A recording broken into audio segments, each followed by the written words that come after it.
maybe it was just the fact of, okay, yeah, he had all those things, but sometimes it's that one thing you just can't get over, Mm-hmm. right? And so I always tell people, when you're looking at somebody, you're looking at a relationship with somebody, you're not sure if you want to be with them or not, right? There's always certain things that come up. I even told you this. Yeah. There are always certain things that come up that make you go like, oh, jeez, I don't know. See. And that's that one thing that is just like, okay, is it bad enough that you're just like, nah, I'm out? Or is it like, okay, I can deal with it? And that was Mm-hmm. just her one thing that she couldn't deal with. She couldn't not be with a Okay. person that she's not attracted to. The reason why I didn't finish Okay. what I was saying because I want to hear your input, right? Okay. So a chick was like, hey, sis, why was that a deal breaker for you? So I assumed that she would say the things that you're saying, right? Yeah. No. She's like, if another girl does not want to have Oh him, my God. no. If another girl doesn't find him sexually attractive, I don't want him. If he doesn't have no girls to cheat on me with, I don't want him. And then everybody was like, all the guys were like, but all the girls were like saying, yes, sis, yes, sis. So I was like, damn. So this is the new standard? Yeah. You know what happened? You ever heard of a comedian named Patrice O'Neal? Yeah. Now, Patrice O'Neal had this thing about fishing, Okay. right? So his whole analogy was that a man likes to fish. He'll go on the boat and he'll, like when he goes out fishing, he catches it, takes it out of the water, takes a picture, show it off to their friends, and then throw it back in the boat. Waste of time. And then periodically, there's a time when fish you threw back in the water jumps back in your boat. And it's like, hey, you gonna be fishing around here again? You're like, nah, baby, I'm done fishing. You're the last fish for me. And then one day she turned around and say, hey, so you caught a fish and whatever. It's like, why do you still have a boat? It's like, what, you think I can't fish anymore? Yeah. It's like, look, I have to smell like fish so you know that I can catch fish, so you know to act right. Now that goes back to the fact of what these women are doing now. Yeah. If they have a man that they feel that can't attract other women, it's like, why do I want this dude? Yeah. He can't. He. If I pull him, he's not a real pull from me. He doesn't elevate my status because no other woman wants him. Even if the guy is swinging, Even if he's swinging, got all this stuff and all whatever. his money, whatever. Yeah, visually, no other woman's gonna want him unless he opens his wallet, unless he does this. And I'm like, what? It's wild. What are you doing? But at the same time, men have the same. I gotta play devil's advocate because men have the Okay. same. Men have the same thing. Like we want that other men will want to talk to our girl, but know that our girl would never talk to another man. I'm in the fence because there's been times where guys be like, yeah, that girl's ugly or whatever. I'm like, nah, like I see it, like he's fire, and I'll date her or have a relationship with a girl, and then I guess I put my Taz style onto the girl. Oh, okay.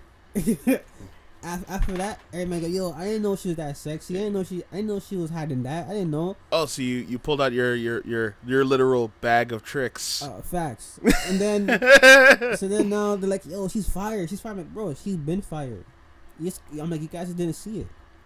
And then once we break up or whatever, the same guys that were dogging her or whatever are the same man's first in her DMs or texting sliding like, oh, I knew we couldn't bag you. We are not going back to that conversation. No. We're not. But I'm like, you know what I'm trying to say? Like, yo, it's like, it's like, what the hell? It's like, you gotta see it from the long game. Yeah. Yes, women, use your looks.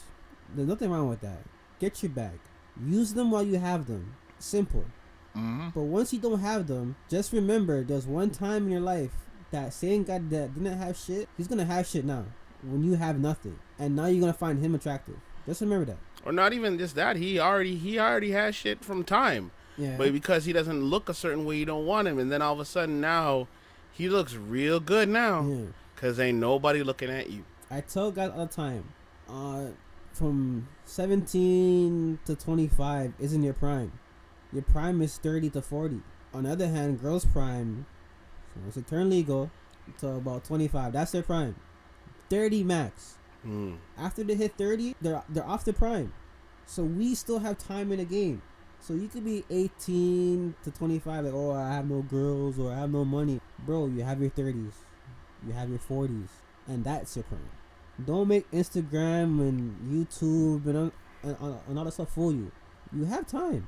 30s and 40s is your time. Yeah, you may not have the wingspan or the testosterone, you know what I'm saying? But like your wisdom and the lifestyle, it evolves when you're 30 and up. Yeah. So I should know. Dead. I'm old as hell. Dead. And but look though, okay, it's fine. Yeah, great. You're a prime example. Yeah. 30. You are you are a head chef. I don't care anybody says. You are a head chef. Head chef of a restaurant that's had a little backlash, but you put it on your back and you elevated it. Right? You have a girlfriend that's a rider, loyal, has your back. You know what I'm saying? And you're still leveling it up. You're still leveling it up in your age. You know what I'm saying? So can't be discouraged, man. Like you could be 20 or 18 or I have no girl, no girlfriend be attractive. Nah, don't worry about it, man. Don't worry about it. You're good. Just go to the gym, read some books, and then go from there, man. Man, just level up your mind, level up your mind, level up your life. Level up. And let things come as they come, man. All right, so let's move on. You know, I'm guessing we don't have to talk about Clubhouse because we already talked about Clubhouse. All right, so let's go on to the next topic is what is going on with our black community. Why do our women hate us? That kind of flows into what we were just talking about, you know? Again, TJ, like, how is it that how do you feel? You know, because the only reason why. No. Is it because you have a white girlfriend? No. I gotta go first? No. It has nothing to do with that. I'm playing. It's a matter of because, like, I don't feel the hate as much, right? Okay. I feel like, it's weird because I feel like it's all of a sudden 2020 was a giant reversal of life, or giant reversal of fortune, because when we started this in early 2019, when we started this, it was a real thing of like, it was a young man's time, right? Okay, yeah. Like everybody was like all on the tip of like young man, whatever, and it was all about y'all, right? And then all of a sudden in 2020, when like a lot of people are feeling the hatred and feeling the backlash, it's the young black men that are feeling that hatred and the backlash. And because the older black men that are my age and older, the women that are more our age are still throwing around the no black men like us and blah blah blah and or whatever, and calling us dogs and whatever. And it's like, we've been used to that kind of crap. We don't care. Right? And we're just looking at like, women in general could look at black men and say, you're dogs, you're this, you're whatever. And we've been used to that from when I was 19. I heard that. So to me, at my age, I'm like, this stuff doesn't bother me. I don't care. Right? Because I know what I'm doing with my life, so I don't care what you guys want to think about me. But for y'all hearing it from time, and then all of a sudden it was like good times, and now it's come back again, and it's like, what the hell just happened? So that's why I'm like, I feel like it's for y'all to tell me what you're seeing, and I could tell you, it's like, all right, this is how you deal. Like we're speaking about earlier, right? I think it's because they just picked a bad bunch. The bad batch. Yeah. Like, he may check off everything, like he may give you toxic sex or whatever the case may be, buys you Birkins or Gucci, whatever bag you want, drives a nice car or whatever, but he's an asshole, like a super duper asshole. And there's so much a girl could take, or he could be on the left and he is an abuser, either mentally or physically, you know what I'm saying? Yeah. And they put that trauma to every black person they interact with, which isn't fair, but I kind of get it, but at the same time, it's not fair. Because you could be a 9-to-5 or whatever, and soft-spoken or educated, have no slang in your vocab, nothing. Family values, don't sag your pants, don't wear Jordans, all that stuff. Like wear like, Yep. proper attire. You know what I'm saying? And you're gonna find that guy as a cornball or he's a lame. He doesn't get no bitches. And then it's like, how do you know that? Have you tried it? No, like he looks corny. I don't want to deal with that. I want the thug. I want the hustler. I want the guy that has no job. You know, like he gets money by being an entrepreneur and all that. You know, like I want doing that. shit with his entrepreneurial shit. Yeah, just all selling drugs. Like I said, they love the Pookie and Ray Ray, but they complain about the Pookie and Ray Ray to the Rasheeds and the Omars. You know, like you know what I'm saying, like. Yeah. And then when we trying to come to the rescue, which is our fault because we're kind-hearted, and instead of us so now when we go to their aid, we get friend zoned. Yeah. Oh, you're a bro to me. And this and there, but if it was the other way around, if I was a dickhead or whatever, we'll be having sex or I'll be your new boyfriend or your new arm candy or your sneaky link, aka freak on a low. You know what I'm saying? Like, yeah. But it's like I don't get it, cause I know right now I could go on my phone right now and call up at least 10 to 15 good black men that own their own businesses, 9 to 5ers or 12 to 12ers. Have their own crib, car, no baby mamas, no kids out anywhere, and when I bring them around me, I get two reactions. The first reaction is like, like not with our black people. Mm-hmm. Oh my god, like I didn't know you know these type of people. I'm like, yeah, like tap in with them, like they're well connected. Yeah, I shall. Now when I'm with my fellow community. Yo, these guys are bozos. What are you dealing with them? Or they're corny, they're feds or whatever. Like, no, they are educated black men and they know what they're doing. Nah, they're whack. Or girls like, oh, you know what? I'll just take his money and that's it. And it's like, that's all you care about? But then now let's just say a thug man comes in, oh, I want that. I need to have that. He's my ideal guy. And then he breaks your heart. You come calling back to either the neutral guy or the guy that has his stuff figured out, and you call us the bros or best friends. All right, I'm gonna throw out a little enlightenment. I've only thrown out this enlightenment because I've been enlightened and I've learned. And it's just because of over time, and within the last couple months that I've learned some things. Okay, first of all, you cannot be friend zoned. No man can be put in the friend zone. No woman can be put in the friend zone. Only you can put yourself in the friend zone. And the friend zone is basically you want somebody, they don't want you, and you decide that, oh, all right, well, I'm gonna stay and just hope for hope that they eventually will see that I exist. The phantom zone. Yeah, they know you exist. They don't want you, right? They like the fact of having you around. You are comfortable having around and they want to have you there, right? So the best thing to do is to leave. Walk away. It doesn't hurt you to walk away. It doesn't hurt you to say, yo, I'm done with this. Exactly. And it's not even a matter of you have to tell that person, yo, I'm done with you. I don't want to talk to you. I don't want to be around or whatever. Just walk away. Yeah. Right? Especially the fact if every time you have a conversation with them is because you call or you message them, that's the only time you ever hear from them, walk away, stop calling, go about your business, live your life. Unfortunately, like about my friend from back in times, and the same friend, I know she was trying to keep me around as a friend. And so I was just saying, you know what, I'm done. Stop calling, stop messaging, stop saying whatever to her. All of a sudden, she started messaging me, calling me, what's going on, da-da-da-da. I'm like, you have a man. Why you calling me? Because the tension is gone, that's why. I'm like, you have things to do. I have other things going on in my life, man. I don't have time for this. It's easy to walk away from those situations. Next,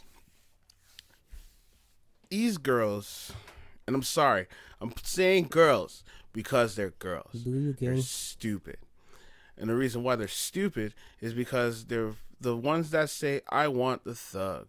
I want the hardback. I want this guy. I want the bag.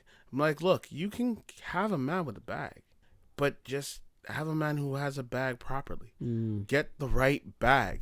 It's not. Is it worth getting a man that's giving you $1,000, every week, and then the possibility of him going to jail, or getting a man who's giving you $100 a day, but he's working in a bank, and he might be a nerd, but he has a proper bag to give you, and you've been with him for the longest time, so you know that you can work to get more. But a lot of these women were looking about the self gratification of right now. I want what I want now. I don't want to look for 5 years from now. But then they're looking at right now when they're 20, and then they get how many babies from these dudes. And I'm gonna say it. I'm gonna say it like I say it because it's facts of the situation. Yeah. They get babies from these dudes, and then these dudes either end up in jail or walk away, and then they're like, oh, I want a dude that can give me this. But the chances of finding that dude who sees you at 30 now, says, oh, I want this chick, I want this girl, I'm saying girl, I want this girl, oh, but she come with this baggage, and then get mad when the man said, nah, I don't want your baggage. It's like, oh, how could he say this about, I'm a woman, I deserve. I was like, who cares what the fuck you think you deserve? Facts. Right? It's not about what you think you deserve, right? If you've been treating, like, you get what you deserve. Because if you've been treating mans for how long that wanted you, treating them like crap all this time, and all of a sudden you think you deserve this now? Nah. Those same dudes that you've been hating on will look at you and be like, why should I? You show me why I should. Oh no, but you're supposed to be chasing me. Why? Why do I need to chase you? Please tell me why. Tell me why. This guy's R&B stuff, dog. But I gotta say this, and then we'll go to the next topic. Yeah. Fellas, kings, to level up to your highest potential, your highest level, your Super Saiyan God, or whatever you want to call it, you will need to get your heart broken. Yep. Once you get your heart broken one time in your life, you level up. I know it sounds messed up, but it's facts. Once you get, like, I'm talking about that true love, like you want to marry this chick, like you want to have kids, the white picket fence, the 2 Mercedes, all that, and she breaks your heart. That darkness is going to bring so much light to your life, you don't even know the possibilities that are going to come for that situation. You're going to go to the gym, you're going to get ripped, you're going to start reading some books, maybe start a master class or learn a different language. You're going to level up to the point you're going to be unrecognizable. Then now, let's say a few months or a year pass by, maybe 2, maybe 4. That same chick that broke your heart, she's going to see you like, yo, damn, who's this guy? He wasn't like this when I had him. And she's going to try to piggyback. She's going to try to piggyback to you. Now, fellas, it's a gamble now. Do you want to pick up that bag again or pick up a new bag? The choice up to you. Next topic. Choose your battle. Choose your character. Choose your own adventure. All right, next topic. Manifesting. Oh, that's a perfect segue. Yeah. Manifesting. All right. Write down. I've been doing manifestation for, I want to say a year now. I want to try it out. I was trying that out, and tarot card readings. I don't do it personally, but I'll let somebody tell me my future or what's gonna happen to me. You know what I'm saying? Why not? But the manifestation, that I'll say I have like a 75% chance with it. It's repetitive though. You need to write down. There's different techniques or methods. I use the 3-6-9 method. So when I wake up in the morning, I'll write down something that I desire, but in the present tense 3 times. As soon as I wake up, 3 times. And then in the afternoon, same thing. But in the afternoon will be 6 times. And then nighttime before bed, 9 times. So I'm programming my mind and my brain and my soul. and to the universe, this is the thing that I want or I desire. Mm. And yeah, I've been having results with it, man. But the key trick to it is once you write it, you need to let it go. Because if you don't let it go, it's not gonna really happen to you. So you gotta write it down, let it go, get back onto your day. And then afternoon, oh shoot, yeah, I forgot, gotta write down, let it go. Nighttime, for me the nighttime one works best for me because I'm a vivid dreamer, like vivid. Like I taste everything in my dream, which is kind of scary because whenever I have like a jump scare or like I'm jumping off a